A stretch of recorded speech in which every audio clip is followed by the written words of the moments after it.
Welcome back to, I need to count, I think it's the sixth or the fifth episode of Chrysalis for the Creative. Today I have the pleasure of having Duro on. So, Duro, first of all, just so the audience gets to know you, why don't you tell us a little bit about who you are as a person? Hi, thank you, Matt, for having me on your podcast today. Good day, everyone. Morning, afternoon, evening, wherever you are listening from. My name is Durodoluwa I just finished my law degree at the University of Lagos, Nigeria, and I'm currently in law school. So I'm practicing to be a lawyer. So I have my background in law, and I find that very exciting to have the aspect of law imbibed in me. So that's like my profession and my career path. Then by the side of what I love to do, so I describe myself as an environmentalist, and I love aspects of the environment and sustainable development, which is why I then founded a creative outlet, which is a blog. It's also a blog and I have a YouTube channel. It's called The Green Advocate, focused on environmental sustainability.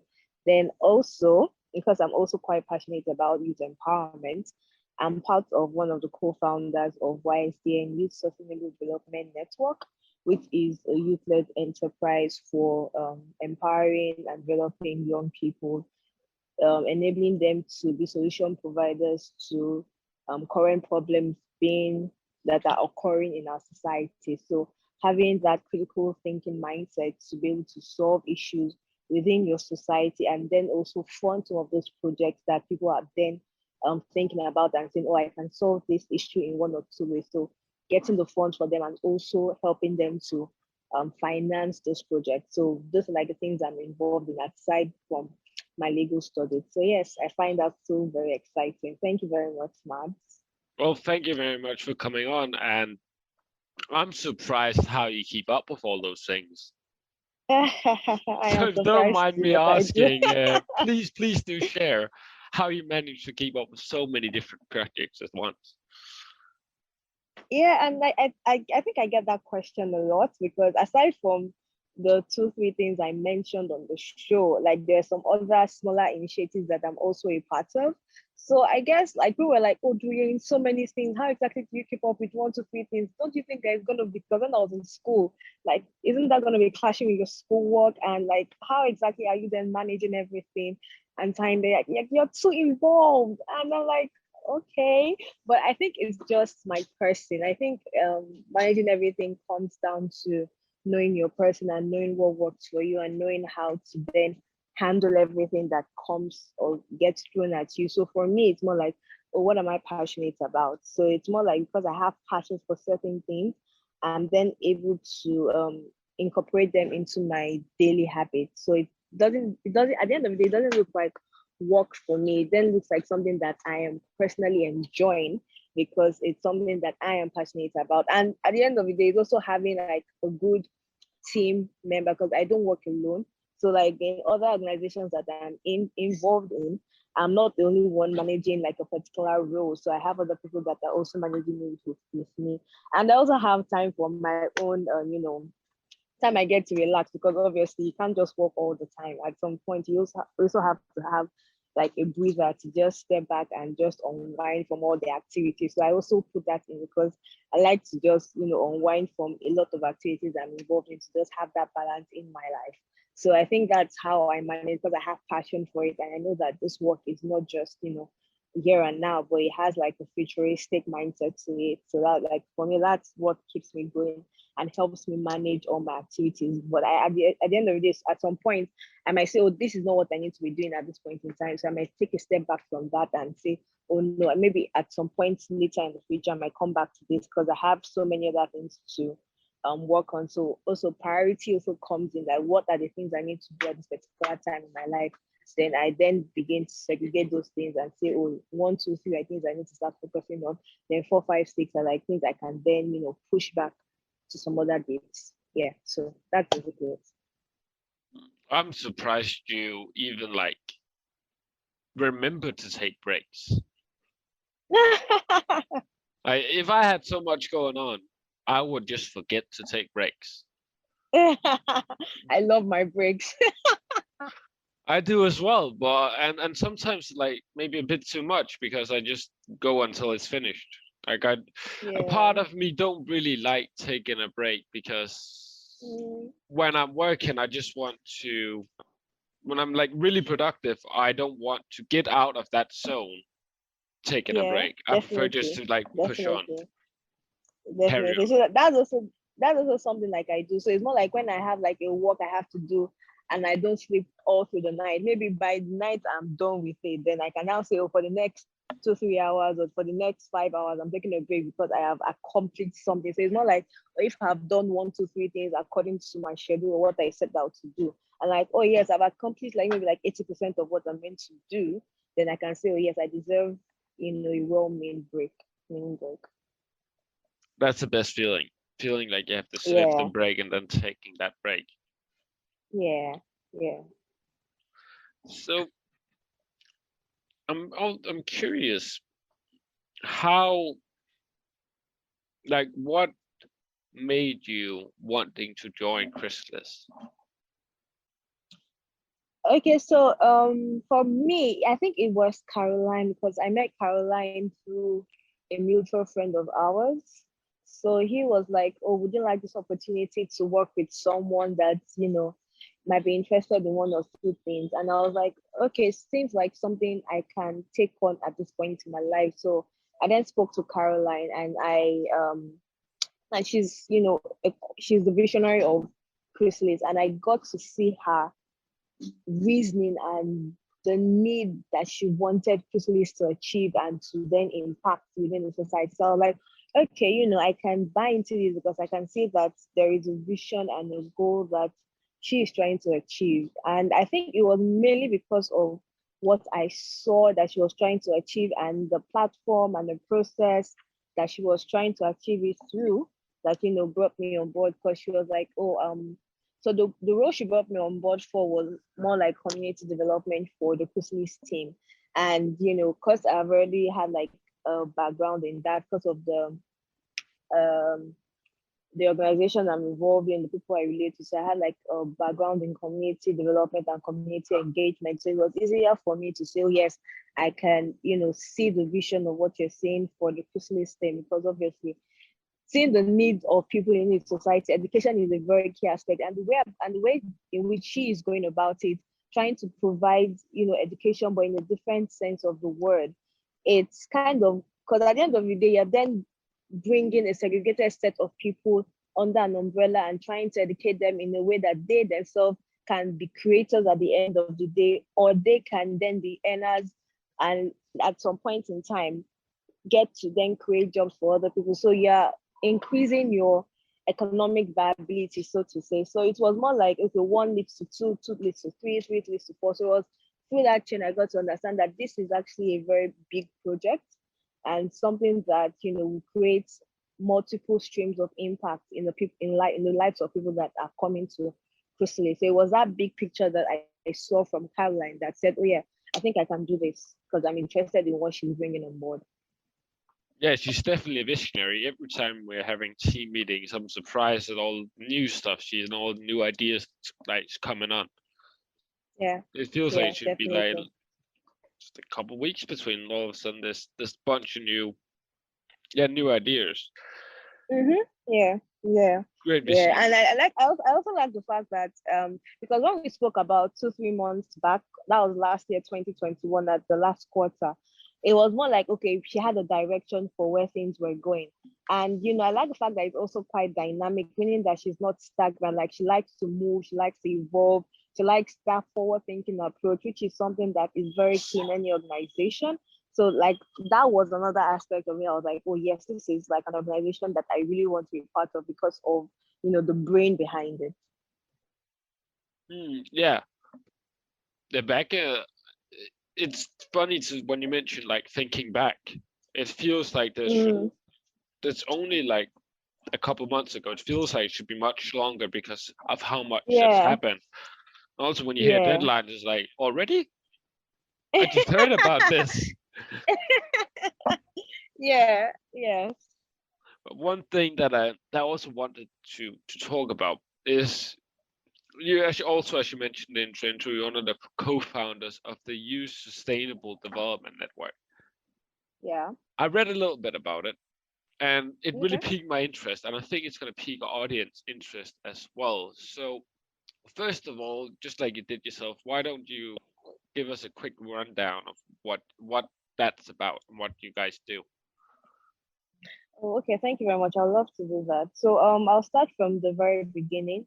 So YSDN came out of like five people, saying that okay, we want to talk to secondary school students. That's like the equivalent of high school in like other countries, like a high school student. Well, in Nigeria, we call it secondary school students. So it was more like, okay, we have the SDGs. Those are like the 17 sustainable development goals, the 17 of them from 2015, 2020. And we're like, well, how exactly do we then educate people in secondary schools to understand what the SDGs are and for them to start looking for solutions to those SDGs. So like that was like the brainchild of YSDN. Was not like a conference year in year. So it was like that was like our main goal in 2019 to just educate and for the students to then say, oh, these are the solutions we can bring about from our own knowledge and understanding. So it was a 2-day conference that held in Nigeria, Lagos, Nigeria rather. And we're like, okay, and at the end of the day, we had like about 6 committees that we simulated, and we're like, oh, these are fantastic ideas that secondary school students of 15, 16 were bringing about, and could actually solve a lot of problems. So you can see that solution or we don't have, it's not the lack of solution that we have. You get to see that it's the lack of actually critical thinking. So a lot of us don't have not gone into that stage where we can then critically analyze a solution or rather a problem and then think about the ways to solve it. So we had to put them in that situation, that environment where they can say, I want to solve this particular problem. And we got so many fantastic ideas from those students. So we set out like, 2019, how can we then develop on this? 2020, how can we then develop on this? But COVID happened. So we held a virtual edition for like, so it was virtual because of COVID. We could not have the physical conference. And we're like, okay, so we don't want to let this go. So we said that we're going to broaden our horizons and invite people from everywhere instead of just secondary school students. So we now opened it to university students too from other jurisdictions, from other countries. And we had like a larger conference. Then 2021, we said, okay, how then can we also improve on it? So we started to now bring in initiatives. So initiatives in the sense that, probably if you have like an idea that you have 2, 3 people working on it already, but you don't have the funds for it, how exactly can we help? How exactly can we ensure that your idea is feasible in the long run? So like in the next 5 years, we're ensuring that the initiatives you are starting now can still last the test of time, because we realize that a lot of organizations, a lot of initiatives start up, but in the first 2 years, they're already having a rough path. So youths that are starting or social entrepreneurs that are starting out, how exactly can we then consult for them to ensure that all the programs or the initiatives or the solutions they are bringing about can be sustainable in the real sense of sustainability, both in the long term and in the processes involved in that sustainability plan. So we also invited other stakeholders, other partners to also be on board for the 2020 own. Then 2021, which is for the 2021 own, that was when we had Pan African. So we had like a Pan African conference for 2021, which was last year. So we had one winner. So we did like a simulation of what we called an SDG case challenge that we simulated, and we're like, brainstorm on ideas, and at the end of the day, we end up funding your project. So we had like fantastic ideas, but at the end of the day, we could only pick one that was like the best out of all the ideas we had to then fund. So it was not like, so the idea was that, it was going to like a solar irrigation idea. So we have farmers in Nigeria that because of lack of water, like the rain doesn't fall frequently due to climate change and all of that. So they're like, we use generators to power our irrigation because obviously we need to water our crops, but we don't have the resources to then buy solar because obviously solar is a sustainable option, sustainable energy, and obviously it curtails climate change and all of that. So it was not like we're providing them a solution, but a sustainable solution in the long run that I'm saying, instead of using generators, we're going to fund you for a period of, let's say, 2 years. and you have the option to then pay us for the 2 years. So it's more like an instrumental payment, which was what the person that brought about the idea was talking about, like, oh, solar irrigation for farmers and things like that. So it was not like, so we then funded the idea because it was feasible, it was financially viable. So it was more like we are creating that mindset of people, of youth, to then start thinking of how can they create sustainable projects that are feasible in the long run, financially viable, to provide money for themselves. So obviously they can also earn from that. So that was what the project was really about. And then we were able to then fund that project through one of our um, funders, our sponsors for that project, Panther Groups. And so like that group then funded us with sponsored us with about $5,000. And from that, we're now, so the project has started. So we started implementing the project last quarter of last year. So we're already seeing how, and the results from the farmers were like, because we could only do about 2 farmers, because obviously the solar plants were like a lot, or rather the pricing of equipment was quite pricey. So it was more like, oh, we started out with 2 farmers. By the end of the day, we want to grow from those 2 farmers to more numbers, to then help other farmers that are also going through those issues. So you get to see that we're solving current problems within our society or our community. And that is also what the 2022 conference will be focusing on. But this time we want to try increasing our projects. So instead of having 1 project, we want to have about 5 projects based on the 5 SDGs. Focus will be the 5 SDG case challenges will be simulating this year. Like I said, that was just like 1. So that is like a trajectory of what YSDN and YSDC is all about. So it just gives you an idea of our conferences here. So we have other things we do in YSDN, but like the conference is one of the major things that, speaks about us and exactly what we are and what we do. So it's youth focused, it's more about youth empowerment, but at the center of it is to solve and impact our society, because we understand there are so many problems, but we also have to start thinking about the solutions and then funding those solutions through youth empowerment. So sorry for talking too long, but like, No worries. that was... I was listening intently. It was very interesting. And you definitely ran us through everything. Like the first thing one of the first things I thought about whilst you were talking is how forward thinking the way your organization really moves. Like how you see a problem and then you think of how we can solve it. It sounds so simple, but when I see youth activism up here in Denmark and stuff like that, like from a government side of things, that's definitely not how they're doing it, because it isn't working. And I definitely think that every country could use something like this. I would also, just to give us like some details of how the life have changed for the farmers that you could have helped, or you have helped, sorry. Okay, so like it has been dramatic. So we had 2 farmers. We currently have 2 farmers on board, and so their payment plan spans for the life of like about 2 years, because it's a repayment plan.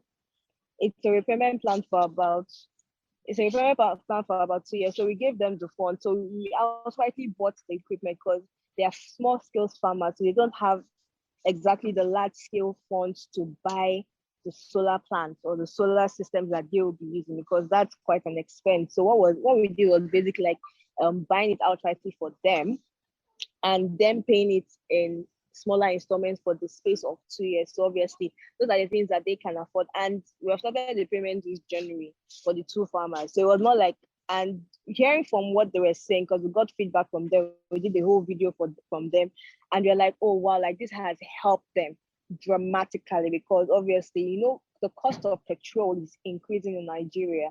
So it's more like they are cutting the cost of petrol. It's going up here as well. Yeah. Flying up. So exactly. So the recurrent expenditures they have to spend on refueling their generators is obviously cut off. So that means they're having more money or more finances to do whatever they wanted to do, or maybe pour it back into their businesses. So like they're becoming more stable, and that was like the whole impact. And that's why we're so excited when we started hearing about the impact and about how it has basically helped them. Because if we are then creating that impact for them, and we are getting the expected result from them. That means we're actually working. And that was like, from just hearing it from the farmers, they're like, oh, this solar irrigation plant you provided for us has solved so many issues that we cannot even mention. But like the finances for them was like a key for them, and it was something that we were excited about. And that all those feedback always motivate us to do much better than we currently are. And I'm so proud of being part of this organization. You should as well. I like to ask everybody this question of where do you see Chrysalis in 3 years? So that would be 2025 or 25. Mm-hmm. 2025. That's 2025. Yeah. So for one, I see that we would have impacted like the lives of about 10,000 people if we keep going about it. Then two, I like in the next 3 years we'll have creators come on board. So it's not just about the people that we are bringing. So from the members of Chrysalis, they themselves will be creators. Like they themselves will start having content for themselves.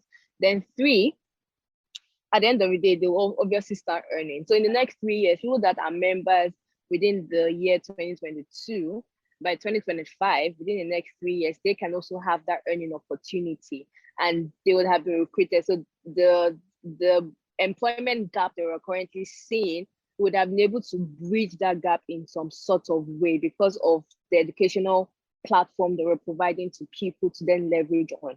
So I see like in the next 3 years, the problems that we are currently tackling now in Chrysalis would have been, getting to be solved. Even obviously, you're still on the pathway of it being completely solved, but we would have gotten to a substantial level that we can reflect on and say, oh, we have done so much in those 3 ways I just mentioned. Yeah, it's a very big problem Chrysalis is trying to solve, and I definitely agree it's going to take more than 5 years. It's like a problem that's it's probably a century or two old, actually. But I like. Yeah, go ahead. Yeah, I like the way Krisullis is solving it because it's in a dynamic way. So it's not in the usual, the usual educational way that people just try to solve the problem of bridging the gap. But they are using technology to also solve it in the sense of using Web3, which is kind of new, and people don't obviously know so much about it. So they are learning about Web3, but they're also learning about fundamental things to take them to the next level. So it's more like adding 1 + 1 equals another level of expertise that ordinary people would not have. So I guess those are like the opportunities that members of Chrysalis can then leverage on to then be, because obviously the world right now is all about technology, all about IT, and all about what you can offer and the creating and being a creator in the Web3 world. So if you can then leverage on the Web3 that we're talking about now and become creators, to become earners, to become recruiters, then you're good to go. Yeah, and the earlier you come in is better. And that's like from all the other platforms that I've seen, like the people who are big on YouTube were like the early people that were on the platform who's really big now and like can really reap the benefits of joining definitely. early. So there's definitely a lot of reasons to join in early. And I've spoke I won't mention it here, but I definitely spoke about my reasons in my own podcast. I want people to go listen to that. if they want to hear more about it, have to do a little bit of plugging. That's what we do a whole lot about in this podcast. Yeah. In a way, we talked about youth, we talked about Chrysalis. Could you describe to me how you see this, just in an example, like talking about, if we just think a bit about it, how do you see Chrysalis could impact the youth in Nigeria? That's a big one, but thinking about it, currently the member base of Chrysalis that I believe Chrysalis would, obviously incorporate into being members of the Chrysalis itself would obviously incorporate youth. So now coming down to Nigeria, because I know like we're not focusing in Nigeria right now because we already have like a membership base that we're looking towards. But like when we're expanding and we then want to then incorporate members in Nigeria, I think we can still leverage on the Web3 experience, because a lot of people know about, in Nigeria, a lot of people know about crypto, a lot of people know about blockchain, a lot of people know about like the vague concept of what maybe a Web3 might be about. But like currently introducing them to those concepts might now be something that we can leverage on increasingly, especially because we're offering them something else on a Web3 platform, meaning like education, leadership, things that they ordinarily obviously can learn from elsewhere. But because we're offering it to them on a Web3 experience, I think that is like the twist we can add to it, because obviously in Nigeria we have like a huge employment gap. We have a huge educational gap. We have problems that need to be solved in Nigeria. So when Chrysalis is then coming to Nigeria, so those are like the parts. And if we can then also be forward thinking in the sense of incorporating technology into it, I think that's also an addition, because people, not everybody here is connected to the internet. And if you can then provide them a reason to be connected to the internet, a reason why they want to know more about certain things, and getting that from, let's say, the internet or stuff like that, I think that could be an addition. So yes, and if you then focus on the youth, because it's in Nigeria, basically it's the youth population that has the largest employment gap. So, and that is another thing that Chrysalis is trying to bridge. So bringing recruiters that can then, and especially because we are going into the season of remote working. So if they can get like recruiters that can remotely employ those people, you then have like solving a problem on a large scale. And I think that will do us more justice, because not everybody likes going to work after COVID. So getting recruiters that can then employ them all the way from Canada, from Zimbabwe, or wherever they might be in the world, and coming. So having that remote work would also do us more justice. So I think like in those ways, focusing on the youth, the Chrysalis can then leverage on that to then increase the employment ratio in Nigeria.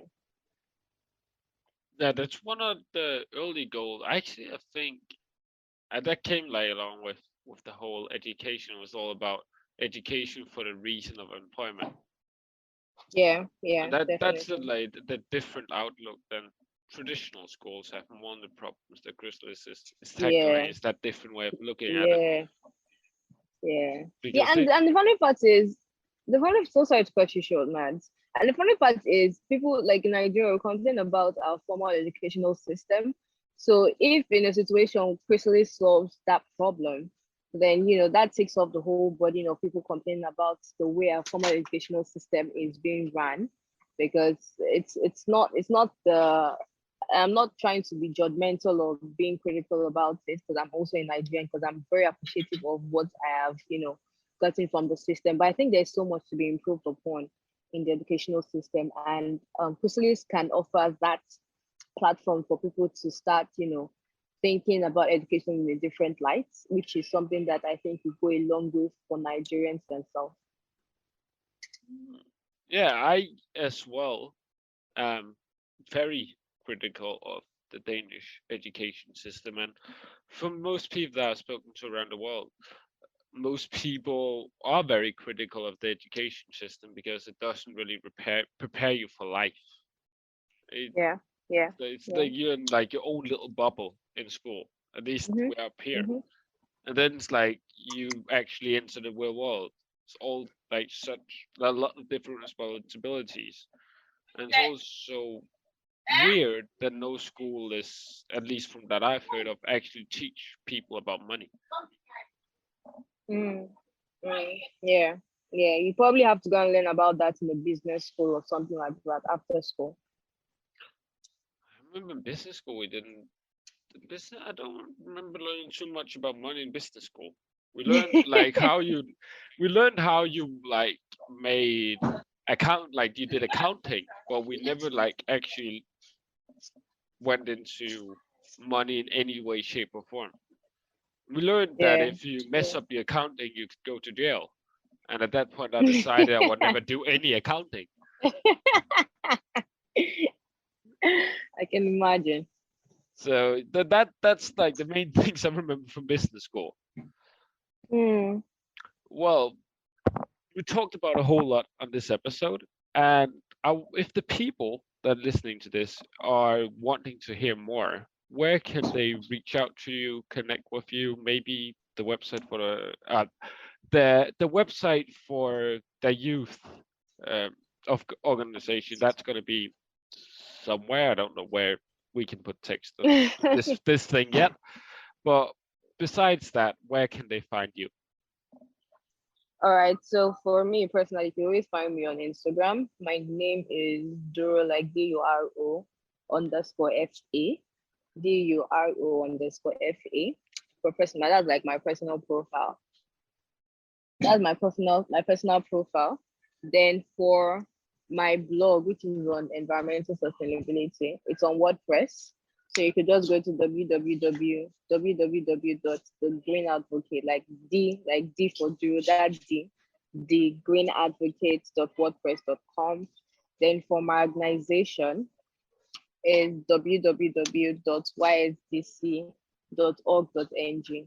So those three things. So my personal blog, my WordPress for the Green Advocates, D for Duro, not THE, but D, letter D. Then www.ysdc.org.ng.